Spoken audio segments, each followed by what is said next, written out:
Excellent news, Doctor. The patient's awakening from his coma. Knocked out of action for almost a month. Glad to see he's okay, but he wants to know what happened in the NFL playoffs. Sit down, sir. We need to have a bit of a discussion about this. Thank God I no longer have to pretend this shitty team's going to the Super Bowl. The sad part is, if the Steelers have any semblance of an offense, they have a chance to win this game. They got the splash plays they needed. The defense played out of its mind for a quarter and change, but Big Ben is absolutely cooked. His body is crying uncle, and they could do jack shit with endless opportunity.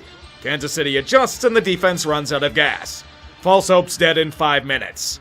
Pittsburgh is literally in the worst-case scenario. They'll pretend that nothing is wrong since they fluked into a playoff berth, yet have no contingency plan for life after Ben. Kevin Colbert is probably retiring as well, along with more than a few free agents leaving for greener pastures. Perpetual mediocrity has been the standard, and will be for a while to come. Big Ben in a blaze of glory goes out in a way fitting of him, throwing 5-yard ducks to receivers and padding his stats in garbage time. Don't worry, they can still go to the Super Bowl. They'll just have to buy tickets. Have you ever seen those movies where the once bullied kid comes back fucking jacked to beat up the old bully who peaked in high school? You don't have to. It played out live in Buffalo. What I saw was 20 years of pent-up aggression and resentment unleashed in a fury that hell would consider excessive. Buffalo dragged New England tied to the back of their car down 90, going 90. I cannot do this complete disintegration justice. The Bills were so relentless they set records. They scored a touchdown on every single drive they had. Their punter had a daiquiri and a Kindle in hand for most of the game. Bill Belichick's defense was gashed in the worst ways his coaching career has ever seen. The offense obviously couldn't keep up. As the rest of us cheer in unison, we simply hope that Mac Jones doesn't use this as his ascension to evil arc and continue Patriot insufferability. With New England, you can't rule anything out. For one day, however, we simply feel relief. God bless the Bills. The Cinderella stories always have to come to an end somewhere. Sometimes it's by kissing the prince. Mostly, though, it results in kissing a frog. The Raiders, for as incredible as their season was, ended with a heartbreaking thud. Like always, they tried. They really did, but Las Vegas had no answers for Joe Burrow or Cincy's offense. And it's enough to finally break the Bengals' curse. They win their first playoff game in over 30 years. Sadly, the worst part is that this game will be known for some of the worst officiating we've seen in weeks instead. Dumbasses blew a whistle when there was no reason to, thus creating unnecessary ref ball. The Raiders move mountains to try and overcome this faux pas, but in the end it's ripped from them on an interception on 4th down. Mike Mayock was tied to the hip with Gruden and severed to drown in a lake. Rich Bisaccia, for as well as he has coached, may not be back next year. The autumn wind is a Raider, alright. Cruel and unforgiving. This game went about as badly for Philly as everyone had expected. There's little to go over that hasn't been before. Jalen Hurts had quite possibly the worst performance of his career. The Eagles could do nothing against Tom Brady, and the contest was a blowout from roughly the opening kickoff. Their paper-soft schedule and weak resume had confirmed it. Like the Steelers, this team did not belong here. The 7th seed was a mistake from the beginning and only rewards mediocrity. Wait, Tree, what are you saying? The NFL added more playoff spots not for competitive reasons, but for money! How dare you insinuate such heresy? You should know that's considered taunting in the league's rulebook. That's a 15-yard penalty and an automatic ban from discussion. Why am I not shocked by this? The team that rattled off great wins at the start of the season cratered so fucking hard that they became the new 11-0 faster than Kyler Murray's self-destruction. I'm not denying the Rams played well, and Matthew Stafford finally wins his first playoff game. But this was less about them and more about the Cardinals spewing air raid diarrhea for 4 quarters. Arizona completely collapsed in every single facet of play. Now the questions aren't just about Midget Murray in big games, but about what the hell Arizona is doing. I've said Cliff Kingsbury was a terrible hire from the beginning, and McVay coaching laps around him before he even started running just fueled it further. I wasn't kidding about Kingsbury-led teams folding at the end of seasons. This has happened every single fucking year. This man is a bad coach. The fact that the Cardinals haven't fired him or Steve Keim yet is a damning testament to their franchise. But it's cool they made the playoffs! It's like making the Super Bowl for how incompetent the Bidwells are at owning a team. So you're telling me that Dallas fans continually overrated their team by feasting on weak opponents and ignoring legitimate issues in discipline and coaching? What a shocking revelation. This game shouldn't have even been close. You can thank Jimmy Jesus turning into a double agent at the worst possible time for that. The NFL world was this close to wanting Kyle Shanahan burned at the stake, but the Cowboys did that to themselves. They seriously thought running a QB draw with 14 seconds left and no timeouts was a good idea? Best of all, nobody in Dallas is chastising McCarthy or Kellen Moore for this retardation. The players, fans, and coaches are blaming the refs to fuel a massive victim complex. So let me get this logic. 14 penalties for 89 yards and horrifically sloppy play are the officials' fault? Bitch, the only reason you lost this game was because of yourselves. Best of all, this might have been their only chance to do anything. They have a shitload of free agents to sign into already $13 million over next year's cap. You deserve this bullshit. I'd recommend signing a tailor. Perhaps he can sew your overused mouth shut. This was one of those games where unfortunately one team had to lose. Both the Bills and Chiefs played as if this contest were the Super Bowl itself. Near perfect quarterback play on both sides of the ball. Patrick Mahomes and Josh Allen completely dissecting whatever was supposed to be resembling a defense for both teams. It was a duel of duels. Both offenses showcasing the NFL's wet dream of endless yardage and points. Soon enough, the defenses will be removed from the field entirely for moving tackling sleds. It is the way of the future. Somewhere Roger Goodell is sleeping with several mistresses on top of a pile of money. The NFL scriptwriters put together a gem. In this case, the only way to decide a winner is in which team made the most mistakes. And that team was Buffalo. They needed Tre'Davious White on the field. If he were there, they may have stood a chance at possibly stemming the tide enough to win this game. Harrison Butker left 4 key points on the field, but the Bills' defense buckled at the worst possible times. I'm sorry, but if you can't stop a team from marching down 45 yards on 2 plays with 13 seconds left, you don't deserve to win. Football's a team game for a reason. It's a soul-crushing loss. But the Bills are so close to greatness that they can taste it. Get yourselves an elite running back and an interior line. You will be back here again. And next time, it might be when they finally get over the hump. I'm proud of you, boys. I knew something was off about them all season. I don't give a shit that they were the number 1 seed. They only got it because the AFC kept collapsing on itself and they play in the fucking equivalent of tank division. The Titans were far superior to the Bengals in nearly every sense of the word. Except for where it truly mattered. This year has shown Tennessee a harsh truth. They aren't winning shit with Ryan Tannehill. If they get anything resembling passable quarterback play, the Titans win.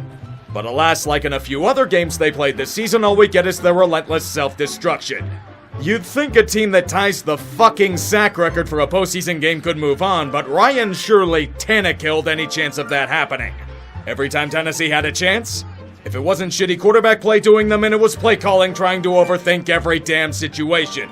This is what happens when you try to get too damn cute. You're forced to rely on an imploding Ryan Tannehill throwing picks like they're candy. This was probably their best chance to do anything and they screwed the pooch. Sadly, there's no clear solution for their woes. Who do they replace Tannehill with? Who's taking on that contract? They're stuck. And Cincinnati wins their first road playoff game in team history as a result. You let the Bengals do that? The Titans really are pathetic. You had an opportunity, and you blew it. Is he dead? I'm not getting out of my bunker until the body has been disintegrated and its spirit has been banished to an endless void. We've tried celebrating this before, but he would somehow revive and pull out insane bullshit to keep his magic alive. The Bucs merely lulled everyone into a false sense of security with their shitty first half. The Rams really thought they beat him by going up 27-3. We all did. We were popping the champagne. The world was in joy, but we failed to realize that was just the first part of the boss. We barely made him bleed. Cue so much incredible fluke bullshit going Tampa's way that the contest is getting closer. Can Cam Akers and company please stop fumbling the fucking ball? You had Tampa Bay dead to rights, and your choking has near single-handedly allowed the Bucs to come back into the game. Worse, they're allowed to tie because LA's defense is too exhausted to contest them. As we're all about to burn LA to the ground, Stafford and Kupp bail out their team's incompetence because the Bucs secondary has a pronounced limp. We defeated the true final boss. Thank fuck.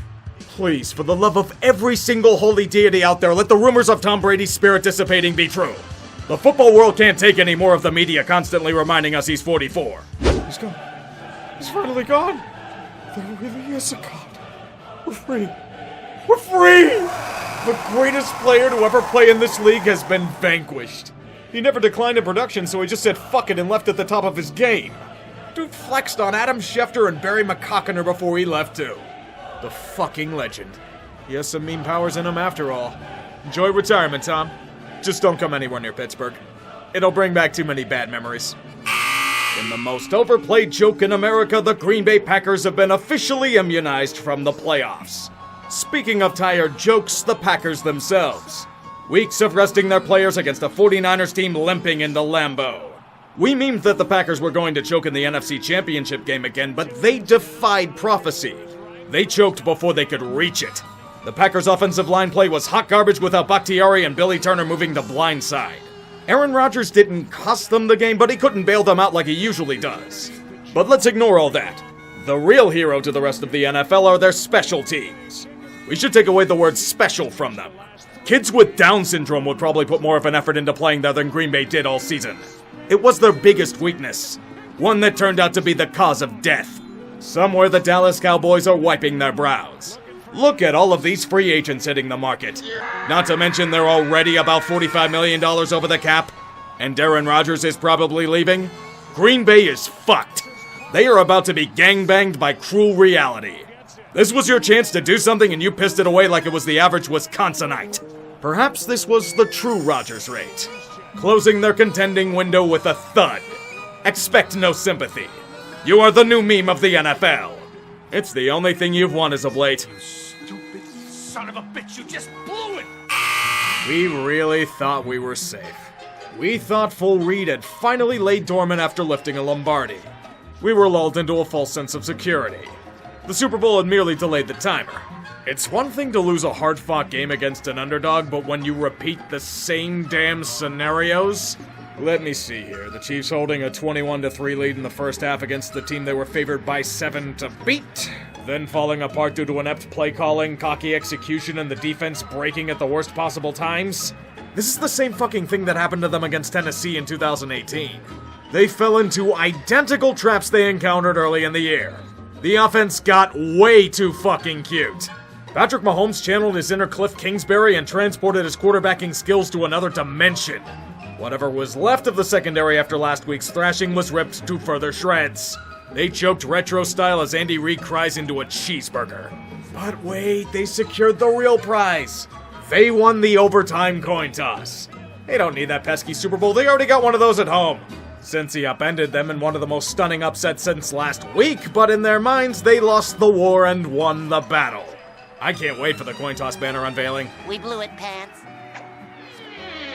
What do you mean, we? I have an inkling that Kyle Shanahan-led teams have a propensity to choke.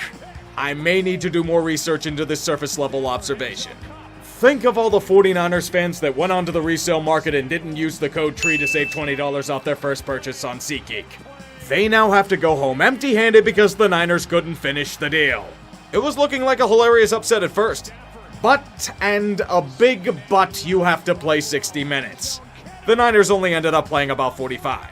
All Jimmy G had to do was not fuck up. What do you think happened? He couldn't do anything on offense. He was leading his receivers to die, and Shanahan overthought every situation. Worst of all, the defense betrayed them for drug money. Jaquiski Tart pulled a boner that would have made Bill Buckner cringe in pain. After he couldn't hold on to the ball, the secondary couldn't hold a nutsack. San Francisco loses, and Shanahan blows yet another double-digit lead in the fourth quarter. Niners, you know what you need to do. Expel Jimmy Jesus from your bowels, where he will suffer the worst fate imaginable. Being traded to a quarterback-hungry team for a vastly overinflated sum of draft picks. San Francisco is gone now. That was for the good of all Americans. We thought we'd get rest after how bonkers this season has been. We got about a week of calm. Do you want proof that the league scriptwriters need a pay raise? Look at who made it out of the AFC. Season, 3rd and 2. Burrow hit on a release, puts a nail under it. Near side for Boyd, and it's incomplete. Rock bottom manifests in many different ways. Sometimes it's in executive failures. Sometimes it's in years of apathy and broken fan bases. Sometimes it's in devastating injury. For the Bengals, it was a combination of all three. Joe Burrow's ACL tear was merely the icing on the cake. A statement of authenticity for their failure. Cincinnati was lost. They lost the fans, they lost their talent, they lost any semblance of respect. Things looked even bleaker than they had been. Their star was getting destroyed behind an awful offensive line, and a miserable season was in their future. Now, if you were to tell me that this moribund franchise, one that's done nearly everything wrong over the past 5 years, would make the Super Bowl the very next season, I'd have not only laughed hysterically in your face, I'd have paraded you down a major freeway with your pants down. Truth really is stranger than fiction. The Cincinnati Bengals, a team no one had expectations for. A team that had constantly been trampled, spit on, denigrated, and justifiably belittled has made the Super Bowl. That's how you know this season has been on a drug cocktail. And it's also proof that you don't need any semblance of an offensive line or quality head coach to do anything in this league. You just need a bit of luck, incredible talents, and some nice cohesion to make everything click into place. I said it last year and my beliefs have only been reinforced. Joe Burrow is the real deal. The savior for a city that desperately needed one. A local boy that slings footballs as effortlessly as the Ohio flows downstream. His power has near single-handedly revived the Bengals franchise, uniting their talents together as one cohesive unit. The epitome of cool and controlled, Burrow has been on the big stage before, and it shows in how calm he is under pressure. With the weapons he has to work with, there's magic to be made. In the backfield, there's Joe Mixon, an intriguing dual-threat option that can rip through open holes in the line and terrorize opposing defenses. CJ Uzomah is an emerging safety valve, an underrated component of the passing attack. He suffered an injury in the AFC Championship game, but there's a chance he could play, since it's only a sprain and not the worst-case scenario.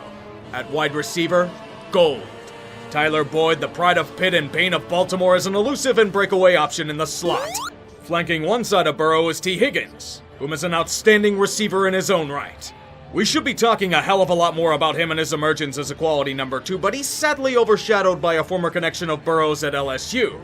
A man that will be the symbol of envy for opposing teams for at least a decade.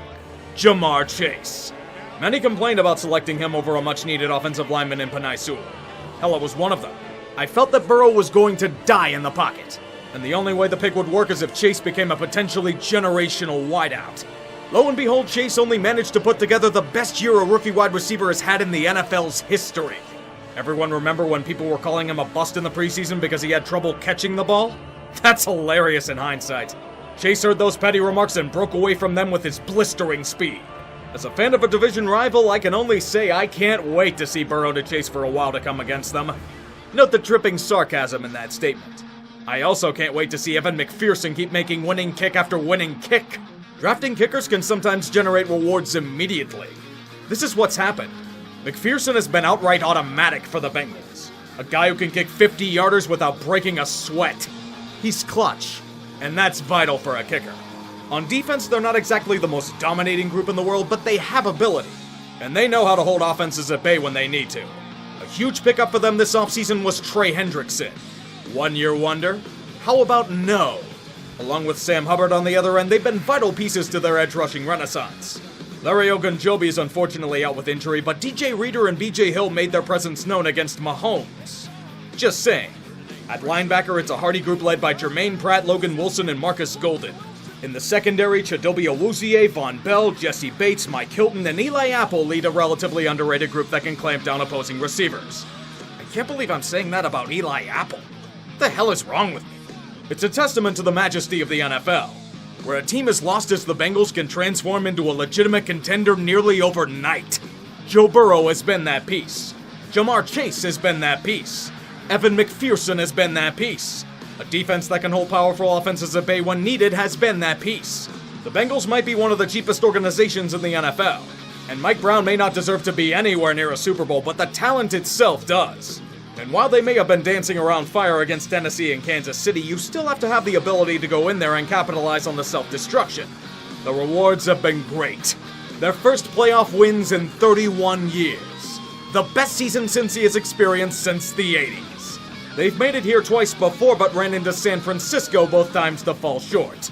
Their next opponent will be their greatest challenge yet. And it may be the most loaded team they've faced.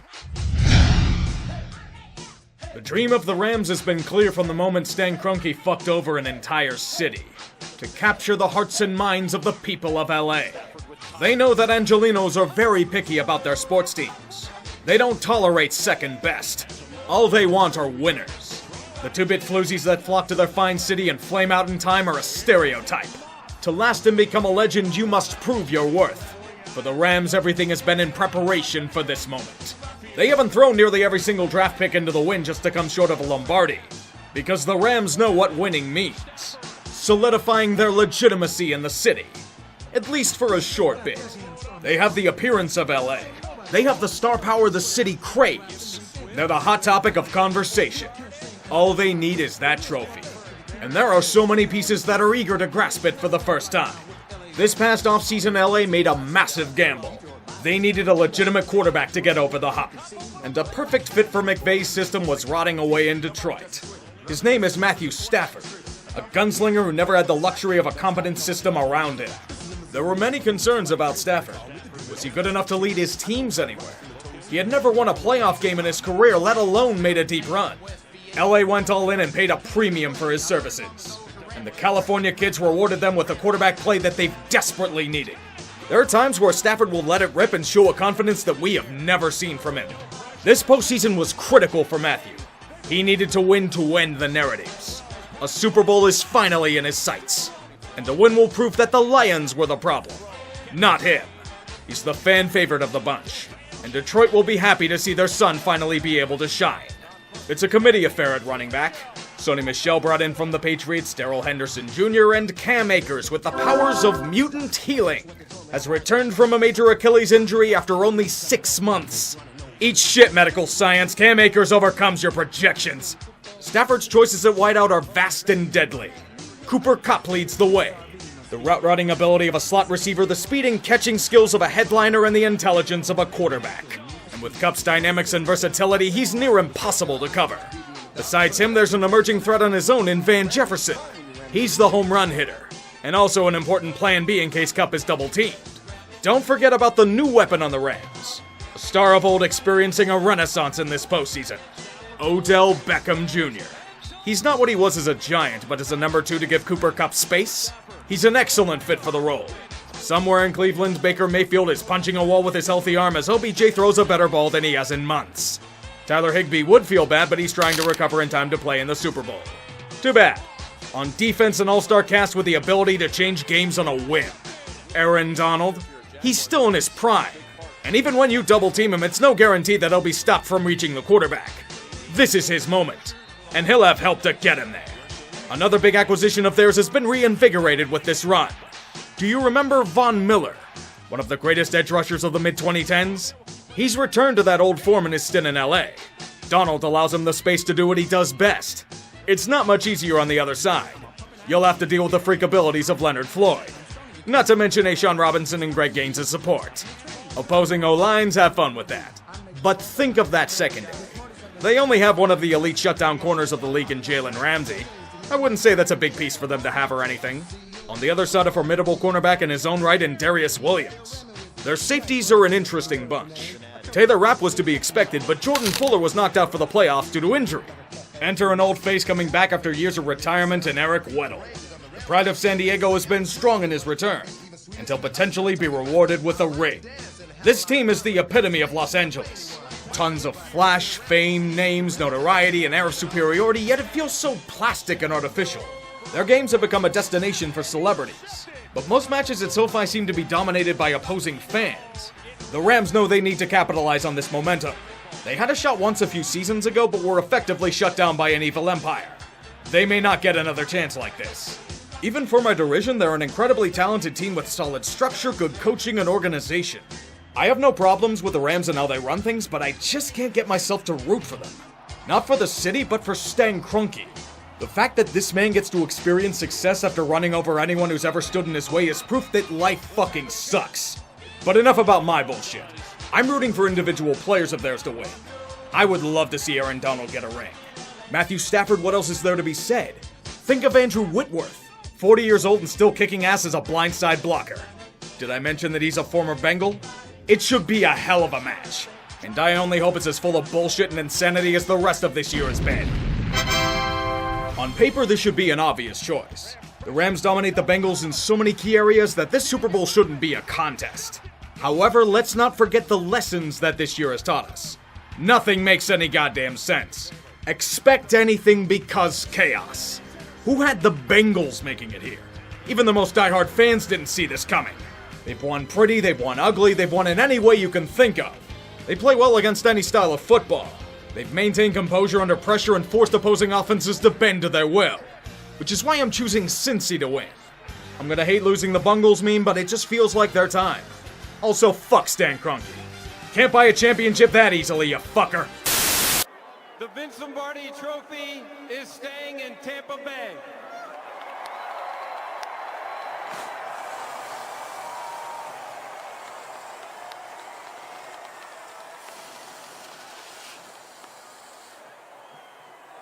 Congratulations to the Glazer family.